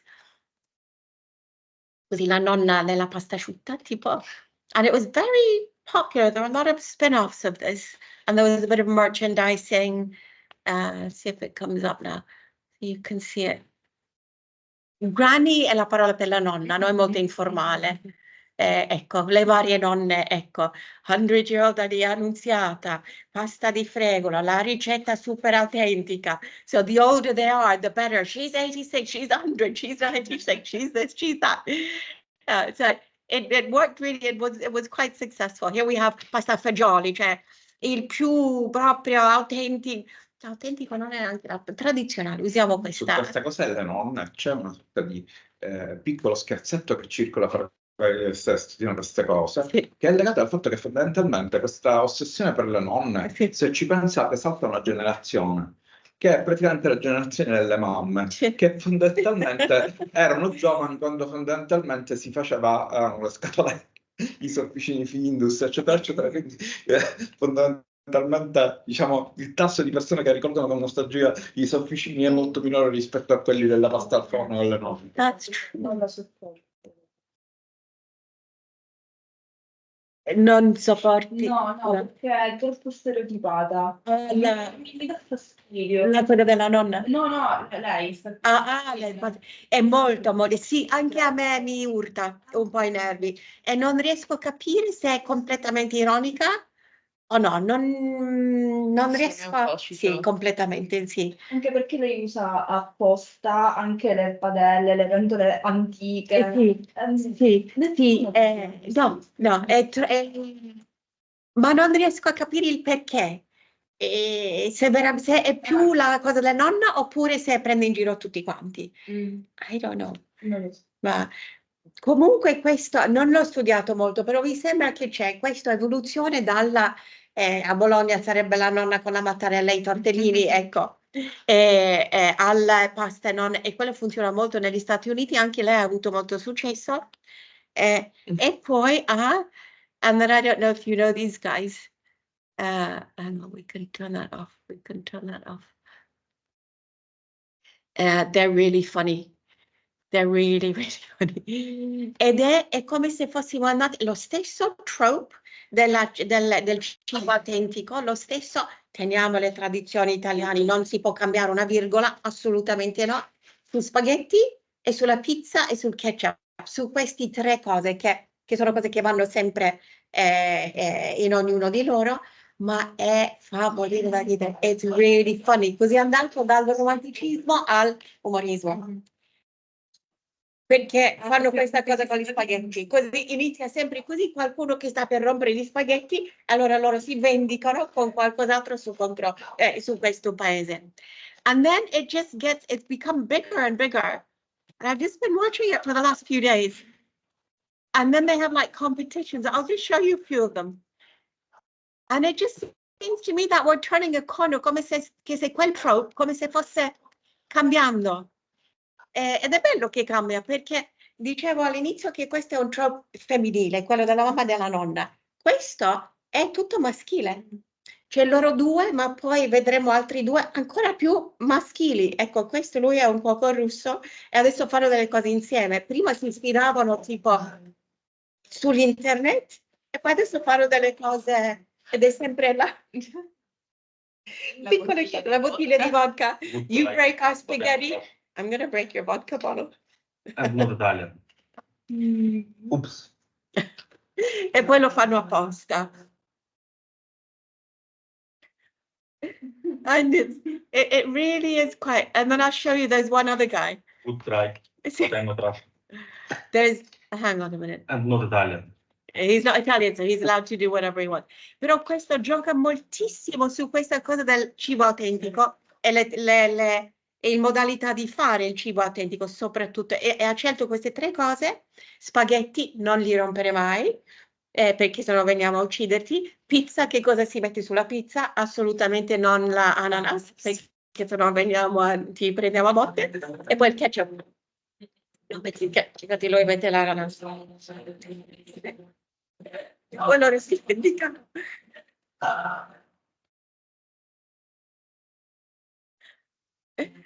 And they're just tiny things, but they become funnier. Hang on, let's see. E poi si è creato, come queste cose si creano su social, io non guardo social media, ma guardo YouTube, ecco, questi shorts. E si è creata una cosa interno fra di loro. così non solo che si sfidano e magari persone che non si conoscono a distanza, ma poi vengono insieme e hanno creato questa nuova ed è tutto sul cibo italiano, è tutto sulla pasta e sulla pizza, su queste due cose. So this trope. So this is Turkey. E poi alla fine chiudono con aggiudicato, approved, honorable. Cioè il falafel o il meatball, perché distrugge con la musica della mafia. Stessa gratificante.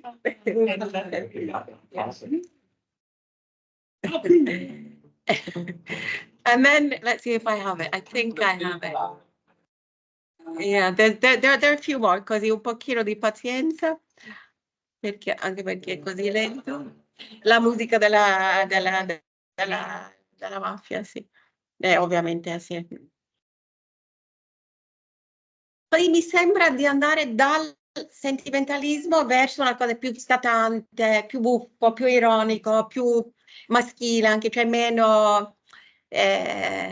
So I don't know if it's something that's really kind of taking off, or è un bel modo di promuovere anche, penso, con l'umorismo invece di.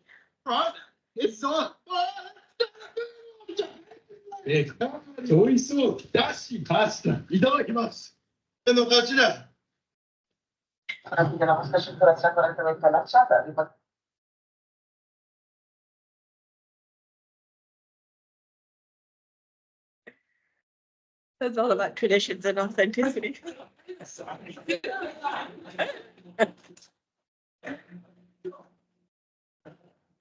La musica, veramente sembra. With the spaghetti. I'll just show you a couple more because it really is. Let's see. Così è tutto su stereotipi culturali, così anche per gli altri, non solo per gli italiani.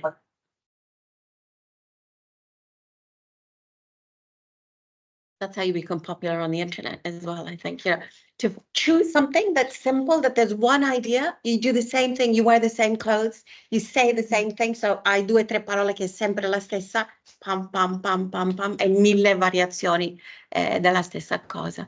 And it's also this thing about, and I think it probably started out to educate people about how to eat pizza and how to make spaghetti, how to make pasta. So it's gone from something that was educational to something that's just become more funny. Yeah. Lice. And that was how it started. More così si fa, così si mangia la pizza, così si fa la pasta, così si fa questo. Hold it like this, then you eat it. Yeah. And I'm going to show you the crazy one as well. Poi c'è uno completamente fuori di testa alla fine.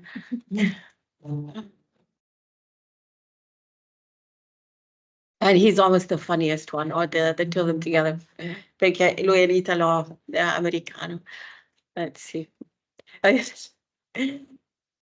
Allora, questo è uno che è subentrato nella Pasta Wars, ecco, e lui è un chef americano. Adesso vediamo se c'è anche. E allora si sfidano, e lui essendo grande.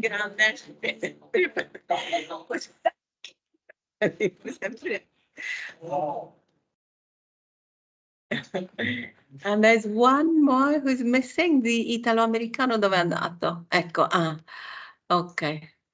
Speriamo che è lui. Let's see.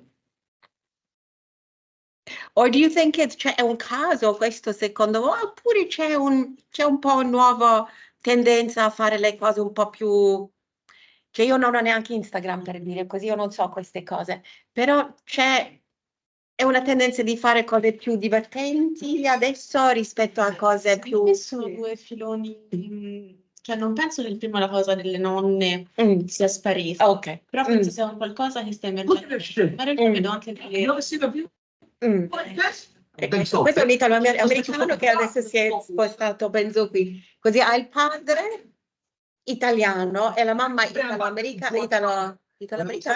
Allora è un chef, è molto bravo a cucinare ed è è un bel ragazzo anche, così lui gioca moltissimo su questo. Ha questo apron e senza la camicia sotto.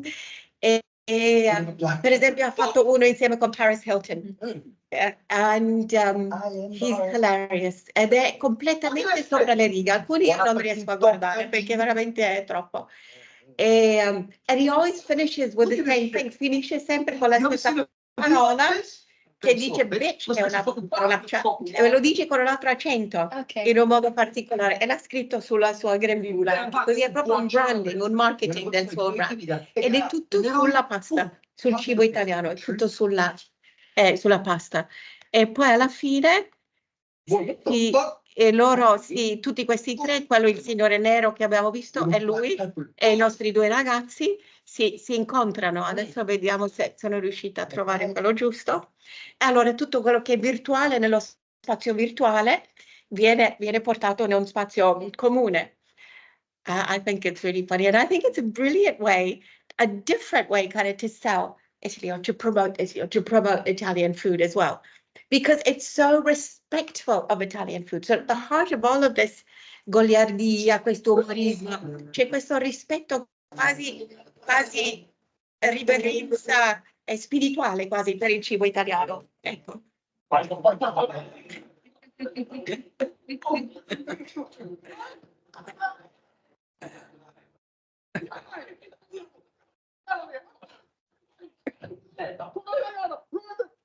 Cosa? He's Italian. My father's from Italy. I swear. What do you believe? Saito! Bruschetta! Sulla pronuncia della parola bruschetta che c'era. Perché in inglese la chiamano brusciata. Yeah. Gianluca, il caffè è buonissimo, grazie mille. Ma noi non sapevamo che tu fossi italiano. Se lo parli bene l'inglese, grazie. Però parli bene. Di New York. He said the wrong thing. Oh dear. Oh well. Anyway, so I thought that was a good way to kind of talk about the diaspora, to talk about culinary traditions, and to talk about how we promote kind of authenticity and branding and authenticity in food. And the fact that in terms of genres, maybe the trope of the nonna is still there, but that it's opening up into other things as well. Io non so voi, ma io la trovo molto buffo questo. And I love the way that they all kind of come together. Anyway, così questo volevo dire. Volevo leggere avevo intenzione di parlare un po' di questo libro, però penso che vada bene così. Grazie, Mette. Grazie.